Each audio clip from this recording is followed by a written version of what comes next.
प्रिय भक्तजनों, कार्तिक मास को सभी मासों में सबसे पवित्र और पुण्यदायक माना गया है। यह महीना भगवान विष्णु को अत्यंत प्रिय है।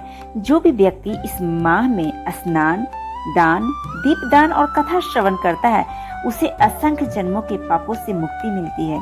कार्तिक माह में केवल एक दीपक जलाना भी करोड़ों यज्ञों के समान फल देता है। इस महीने में हर दिन भगवान विष्णु का नाम स्मरण, ओम नमो नारायणाय का जाप और तुलसी के सामने दीपक जलाना बहुत ही पुण्यदायी माना जाता है। इसलिए भक्तों, इस कार्तिक माह में प्रतिदिन स्नान, दीपदान और हरि स्मरण करना नहीं भूलें। आइए कार्तिक स्नान से जुड़ी हुई इस कथा को हम सुनाते हैं। उससे पहले वीडियो को कृपया लाइक कर दीजिए और कमेंट करना नहीं भूलें। बहुत समय पहले की बात है। एक छोटा सा गांव था जहां एक बहुत गरीब वृद्धा रहती थी। सब लोग उसे बुढ़िया माई कहकर पुकारते थे। उसका कोई बेटा बेटी नहीं था, ना कोई सहारा ना संपत्ति। उसकी झोपड़ी टूटी फूटी थी, पर मन बहुत ही निर्मल था। बुढ़िया माई का जीवन बहुत ही कठिन था। वह दिन भर दूसरे के घरों में झाड़ू पोछा करती, थोड़ा बहुत अनाज जो भी मिलता उसी से अपना गुजर बसर करती थी। पर एक दिन बहुत ही अद्भुत घटना घटी। वह हर हाल में भगवान श्री कृष्ण का नाम जपती रहती थी। सुबह होते ही आँख खोलते ही कहती, हरे कृष्ण हरे गोविंद, तू ही मेरा सहारा है। गांव के चारों ओर भक्ति का वातावरण था। लोग सुबह सुबह गंगा या तालाब में स्नान करते, दीप जलाते, कथा सुनाते, भगवान को भोग लगाते। हर घर में दीपक की ज्योति और भगवान के भजन गूंजते रहते थे। बुढ़िया माई यह सब देखती और मन ही मन सोचती, हे ठाकुर, सबके घरों में रोशनी है, पर मेरे घर में अंधेरा है। सभी लोग तुम्हें मिठाई और मालपुए चढ़ाते हैं, पर मेरे पास तो थोड़ा सा चावल और मूंग ही है। पर अगले ही क्षण वह मुस्कुरा देती, भगवान तो भाव के भूखे हैं, भोग के नहीं। उसने ठान लिया कि वह भी दीप जलाएगी और भोग लगाएगी, भले ही छोटा सा क्यों ना हो। उस रात उसने मिट्टी की एक छोटी सी कटोरी उठाई, थोड़ा सा तेल डाला, एक सूती बाती बनाई और तुलसी माता के नीचे दीपक रख दिया। फिर हाथ जोड़कर बोली, हे गोपाल, यह दीप मेरे प्रेम का प्रतीक है। जैसे यह दीप अंधकार मिटाता है, वैसे ही मेरे जीवन से भी अंधकार मिटा देना। दीप जल गया, झोपड़ी में हल्की रोशनी फैली और बुढ़िया माई की आंखें नम हो गई। उसने तुलसी माता के चारों ओर प्रदक्षिणा की और धीमे स्वर में गाना शुरू किया। दीप जले कार्तिक में हरि नाम का नाद, मुरलीधर मेरे घर आओ, मिट जाए सब अपराध। अगली सुबह उसने सोचा, आज ठाकुर को कुछ भोग लगाऊं। उसके पास थोड़ा सा चावल और मूंग की दाल थी। उसने वही दोनों मिलाकर खिचड़ी बना दी, थोड़ा सा नमक डाला, तुलसी माता के पास रख दी और बोली, हे ठाकुर, यह मेरी भक्ति है, यही मेरा प्रसाद है। फिर वह कुएं से पानी लाने चली गई। कुछ देर बाद लौटी तो कटोरा खाली, सारी खिचड़ी गायब थी। वह चौंक गई, अरे यह कैसे हुआ? शायद कोई बिल्ली खा गई होगी।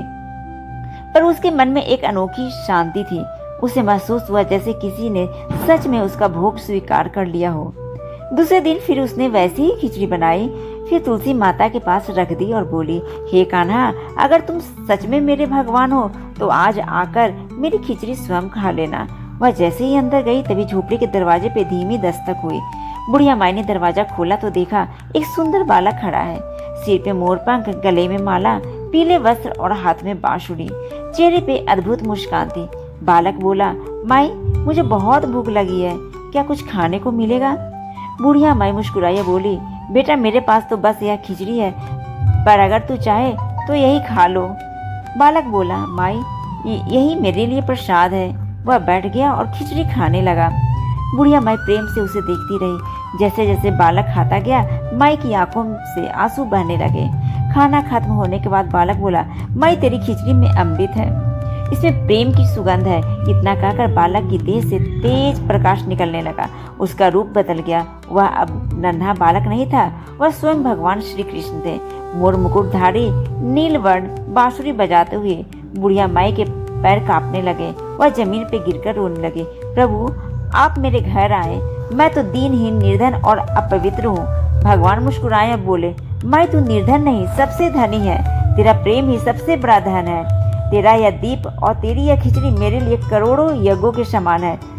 भगवान ने माई के सिर पे हाथ रखा और बोला, मैं तेरी भक्ति भाव से प्रसन्न हूँ। जो कोई तेरी कथा सुनेगा, जो कार्तिक मास में स्नान, दीपदान और भक्ति करेगा उसके घर में सदा सुख शांति बनी रहेगी। यह कहकर भगवान श्री कृष्ण अंतर्धान हो गए।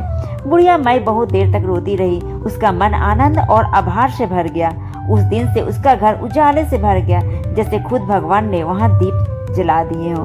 उस दिन के बाद गांव वाले जब भी कार्तिक मास आता तो कहते, चलो बुढ़िया माई के घर जैसे दीप जलाएं। और तब से कार्तिक मास में यह परंपरा चली कि हर भक्त तुलसी माता के नीचे दीप जलाता है, भगवान को खिचड़ी या साधारण भोग चढ़ाता है और सच्चे मन से कहता है, प्रभु धन नहीं, बस आपका प्रेम चाहिए। आइए अब दूसरी कथा सुनते हैं। बहुत समय पहले एक सुंदर और शांत वन था। उस वन में अनेक जीव जंतु रहते थे और वह जगह भगवान विष्णु की भक्ति से परिपूर्ण थी। इस वन में एक बड़ा हाथी रहता था जिसका नाम था गजेंद्र। गजेंद्र बहुत ही शक्तिशाली और विशालकाय था। वह जंगल में सबसे सम्मानित और प्रिय था। लेकिन उसका एक दोस्त था, वह कभी कभी अभिमानी हो जाता था। फिर वह जंगल के अन्य जीवों के साथ मित्रवत रहता और उन्हें कोई हानि नहीं पहुंचाता। एक दिन गर्मियों की सुबह गजेंद्र अपने समूह के अन्य हाथियों के साथ तालाब किनारे गया। सूरज की तेज धूप में स्नान करता और पानी में खेलता उसका प्रिय कार्य था। गजेंद्र पानी में उतरकर आनंद से खेल रहा था। तभी उसने तालाब के बीच में एक बड़ा मगरमच्छ देखा। मगरमच्छ ने अचानक गजेंद्र के पैर को पकड़ लिया। गजेंद्र बहुत हिलडुल नहीं सका क्योंकि मगरमच्छ बहुत शक्तिशाली था। वह संघर्ष करने लगा लेकिन मगरमच्छ का पकड़ बहुत मजबूत था। गजेंद्र ने पूरे मन से कोशिश की लेकिन उसका बल सीमित था और मगरमच्छ उसे पानी में खींचता रहा। गजेंद्र जल से लड़ता रहा। उसने अपने पंजों से पानी फेंका और गर्जना की लेकिन मगरमच्छ उससे हार नहीं मान रहा था। गजेंद्र के साथी हाथी डर के मारे पीछे हट गए थे। उसी समय गजेंद्र ने अपने मन में एक बात महसूस की, मुझे अब अपने बल पे भरोसा नहीं, मुझे केवल भगवान विष्णु की सहायता चाहिए। हे प्रभु, केवल आप ही मेरी रक्षा कर सकते हैं, आप मेरे संकट में सहायता करें। इतना सोचते ही गजेंद्र ने पूरी निष्ठा और श्रद्धा के साथ भगवान विष्णु का नाम लिया। उसने कहा, हे नारायण, हे अनंत, हे जगन मित्र, इस भय, इस दुख और इस संकट से मुझे बचाइए। मैं आपकी शरण में आया हूँ, मेरे जीवन को बचाइए। भगवान विष्णु ने अपने स्वर्ण वर्ण रूप में तुरंत प्रकट होना उचित समझा।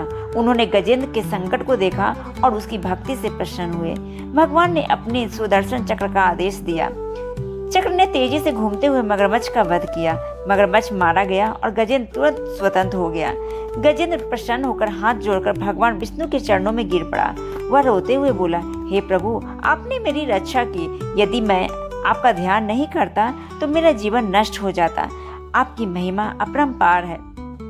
भगवान विष्णु मुस्कुराए और बोले, गजेंद्र, तुम्हारी भक्ति और समर्पण ने मुझे प्रसन्न किया। इस घटना से सब जीव सीख लें कि संकट में केवल मेरे नाम का स्मरण ही मुक्ति दिलाता है। जो भक्त सच्चे मन से मेरा नाम स्मरण करता है उसे मैं अपने हाथों से संकट से मुक्त करता हूँ। इसके बाद भगवान ने गजेंद्र से कहा, गजेंद्र, इस जन्म में तुम्हारे सभी पाप नष्ट हुए, मैं तुम्हें मोक्ष की प्राप्ति देता हूँ।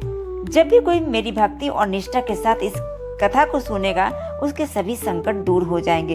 गजेंद्र अपने जीवन में पहली बार सच्चे प्रेम और भक्ति का अनुभव किया था। उसने पूरे वन में सबको यह घटना सुनाई। वन के सभी जीवों ने भगवान की महिमा का गुणगान किया। तब से यह कथा गजेंद्र मोक्ष के नाम से प्रसिद्ध हुई। यह कथा हमें सिखाती है कि संकट के समय अपने बल पे नहीं बल्कि भगवान की शरण में भरोसा करें। सच्चा समर्पण और भक्ति इस संकट से मुक्ति दिलाती है। जो कोई इस कथा को श्रद्धा से सुनता है और भगवान का नाम स्मरण करता है वह जीवन में सुख, शांति और मोक्ष प्राप्त करता है। भगवान विष्णु अपने भक्तों को कभी अकेला नहीं छोड़ते। जो मन से उन्हें याद करता है सचमुच संकट के समय वही भगवान की शरण में पहुंचता है और मोक्ष को पाता है।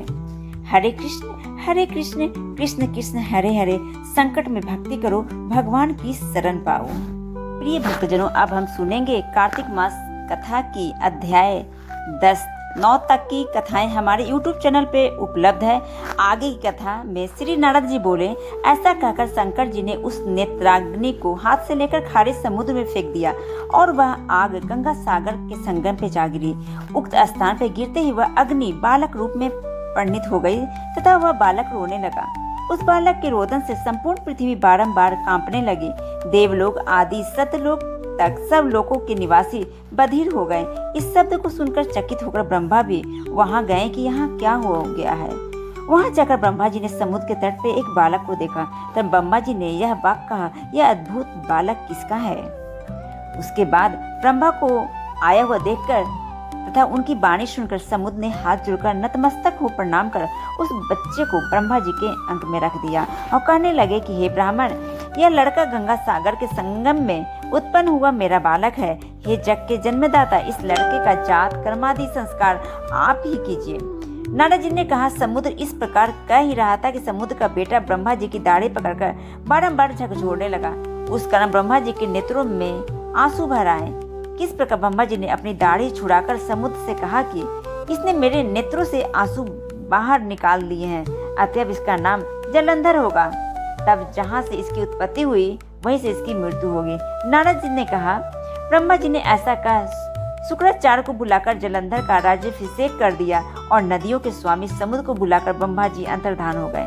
इसके पश्चात उस लड़के को राज्याभिषिक्ति देखकर समुद्र के नेत्र हर्ष से उत्फुल्ल हो गए और समुद्र ने कालनेमी से उसकी पुत्री वृंदा को जलंधर की पत्नी के होने के लिए मांगा।